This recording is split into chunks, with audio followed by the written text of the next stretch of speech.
O inferno são os outros, já dizia Jean-Paul Sartre.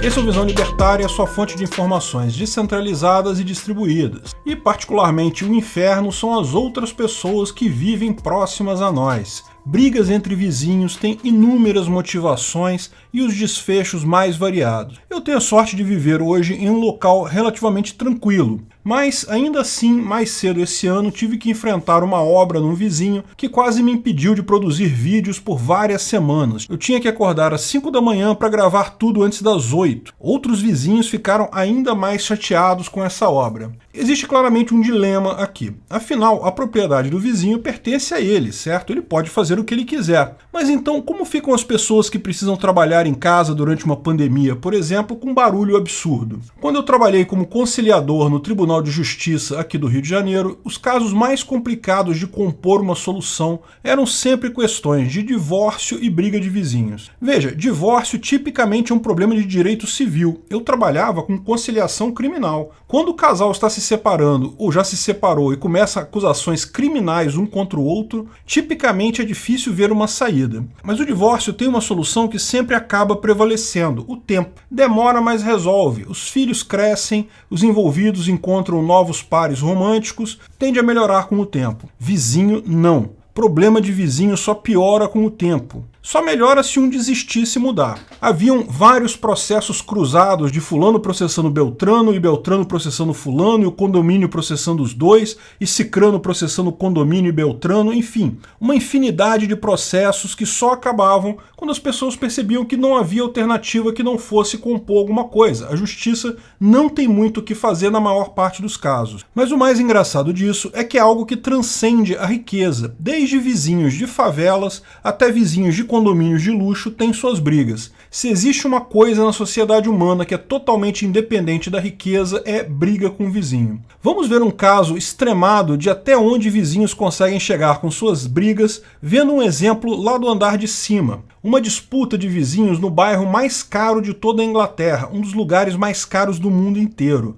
a vizinhança real de Kensington e Chelsea, muito próximo ao Palácio de Buckingham, a residência oficial da Rainha da Inglaterra. Se trata das áreas mais antigas de Londres, extremamente chique e bem conceituada. O metro quadrado custa 60 vezes a média nacional. Quase nada se vende ali abaixo de 5 milhões de libras ou 35 milhões de reais, mas casas podem chegar a ser vendidas por 10 vezes isso. Quem mora ali são celebridades: Jimmy Page, Robbie Williams, David Beckham, Elton John, Simon Cowell, além de, lógico, grandes empresários e pessoas ligadas à realeza britânica. Apesar de bastante caro, a vizinhança é formada por casas germinadas que dividem parede. Em 2011, Zipporah Lyle Manring, uma descendente da nobreza inglesa que fez sua fortuna profissional como desenvolvedora de grandes projetos em Genebra, na Suíça, resolveu voltar a morar em Londres e queria morar no bairro onde nasceu. Mas não é fácil achar residências disponíveis ali, mesmo com os preços exorbitantes. É difícil achar coisas para comprar. Então ela encontrou um pequeno prédio comercial à venda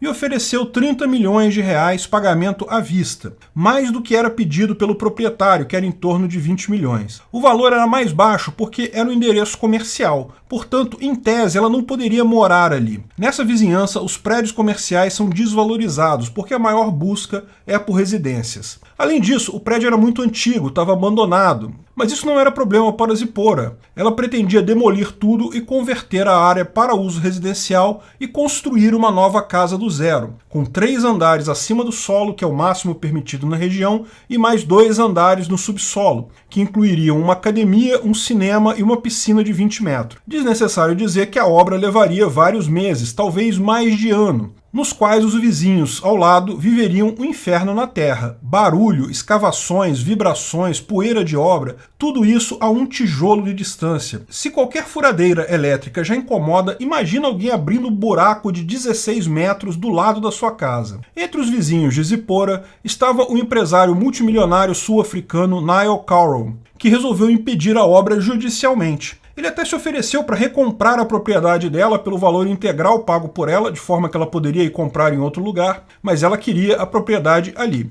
E o que se seguiu foi um inferno de ações judiciais. O vizinho se contrapôs ao pedido dela de transformar a propriedade de comercial para residencial na subprefeitura da região. Ela, para se vingar, resolveu usar a casa como depósito de móveis, enquanto não resolvia a coisa. Se o seu vizinho queria que continuasse sendo um prédio comercial, bem, ela achou uma atividade comercial para o prédio, contratou gente para ficar arrastando o móvel de um lado para o outro, para incomodar o máximo possível o vizinho. Além disso, claro, alguns milhões de libras em taxas judiciais, advogados, 2 anos de batalha judicial, até que, em 2013, Zipporah venceu e conseguiu transformar a área de comercial para residencial. Mas isso era apenas o começo. Ela já havia contratado um renomado escritório de arquitetura para planejar a sua mansão de 5 andares, mas precisava aprovar os planos na prefeitura para poder iniciar a obra. Adivinha quem também entrou com ação embargando a obra? Claro, Nile contratou advogados dos mais caros para vasculhar cada lei obscura da cidade de forma a impedir a aprovação do projeto. Na terceira versão do projeto, reprovada na prefeitura,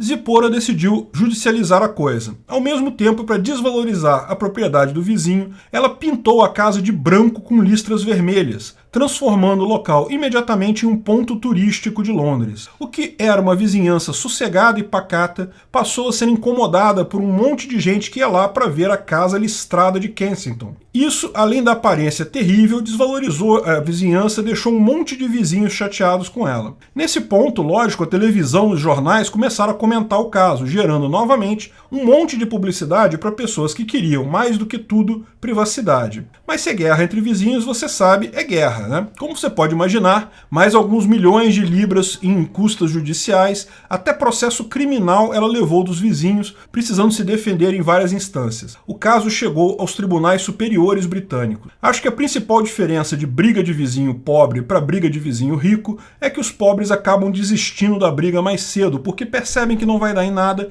e qualquer ação mais efetiva custaria muito dinheiro. Os ricos não têm dinheiro como problema. O que foi gasto só em custas judiciais e advogados nesse meio tempo provavelmente permitiria comprar uma outra casa completinha e um dos vizinhos poderia se mudar para lá. Mas em determinado ponto a coisa fica pessoal e eles querem mesmo ganhar a causa, um brigar com o outro, não importa o custo. As várias ações duraram até 2019, quando Zipporah conseguiu finalmente a licença para fazer a obra. A obra ainda não acabou, começou em 2019, mas nesse momento o grosso da construção já foi feita. A maior parte do barulho, poeira e vibração já passou, bem durante a pandemia, é verdade. Sinto pena do Sr. Nile, mas acredito que com o dinheiro dele ele deve ter quarentinado em um hotel ou em alguma outra casa dele para evitar isso. O que resta agora na casa de Zipporah é o acabamento, que ainda vai levar algum tempo. No final, a única forma de fazer paz entre vizinhos, o único resultado positivo de briga de vizinhos, é inevitavelmente alguma forma de compromisso. Infelizmente isso é raro. Os vizinhos adoram apelar para o Estado, chamar justiça, advogado, polícia.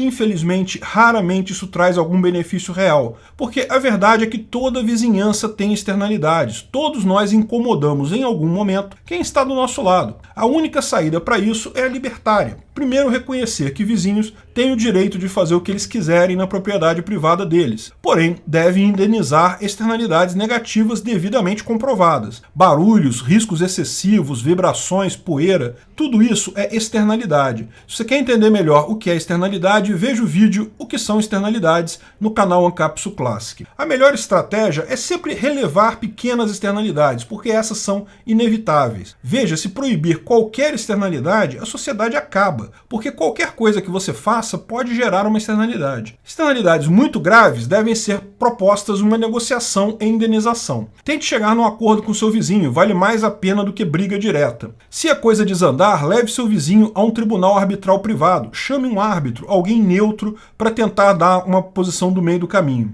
Levar para polícia, delegado, advogado, justiça, raramente resolve alguma coisa. Principalmente porque, lembre-se, até casamento acaba, mas vizinho, meu amigo, é para sempre. Obrigado pela audiência. Esse vídeo foi um oferecimento de armataweb.com, cloud e serviços de data center, 100% de compromisso com a satisfação e privacidade dos clientes. Aceitamos Bitcoin, veja o link na descrição do vídeo. Se você gostou desse vídeo, clique no like e compartilhe ele em suas redes sociais. Se inscreva no canal para nos ajudar, clicando no botão vermelho abaixo. Se quiser ser avisado de novos vídeos, clique no sininho ao lado. Até a próxima!